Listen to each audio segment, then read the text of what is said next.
చూడాల్సిన అవసరం వచ్చిందిగా. ఈ 3 ఏళ్లలో మీరు ప్రజలకు ఏం చేస్తారు, గత పాలకులకు మీకున్నటువంటి వ్యత్యాసం ఏందో చూపిస్తే ఇదే ప్రతి హైదరాబాద్ సిటీ మీద ఎఫెక్ట్ పడుతుంది. ఈ తప్పుడు ప్రచారాలతోటి ఎంతోమంది నాయకులుగా తయారు కాకముందే ఈరోజు నవీన్ యాదవ్ అనే వ్యక్తి గెలిచిండు కాబట్టి ఇలా శాసనసభకు రాగలుగుతుండు.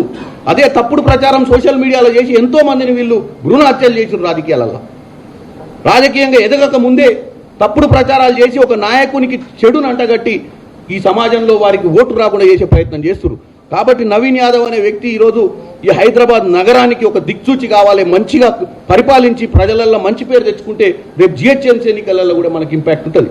కాబట్టి ఈరోజు గెలిచి రేపటి నుంచే మీరు పని మొదలుపెట్టి ప్రజల దగ్గరికి పోవాలని కోరుకుంటూ మరొకసారి ఈరోజు జూబ్లీ హిల్స్ ప్రజలకు కానీ మా నాయకులు ఎవరైతే బూత్ లెవెల్లో పనిచేసినటువంటి నాలాంటి పార్లమెంట్ సభ్యునికి కూడా 7 బూతులు ఇచ్చారు. ప్రతి ఒక్క ఇక్కడ ఉన్నటువంటి మా ఎమ్మెల్సీ గారికి కూడా 7 బూతులు ఇచ్చారు. మేమందరం కూడా ఇన్ని రోజులు ఇక్కడ పనిచేయడం మాకు కూడా మంచి అవగాహన కలిగింది హైదరాబాద్ ఓటర్లు అంటే ఏంది. ఎందుకంటే మేము ఊర్లలో గెలవడం ఒక ఎత్తు, ఈరోజు సిటీలో గెలవడం ఒక ఎత్తు. కాంగ్రెస్ పార్టీ సిటీలో బలోపేతం చేయాల్సిన అవసరం ఉంది.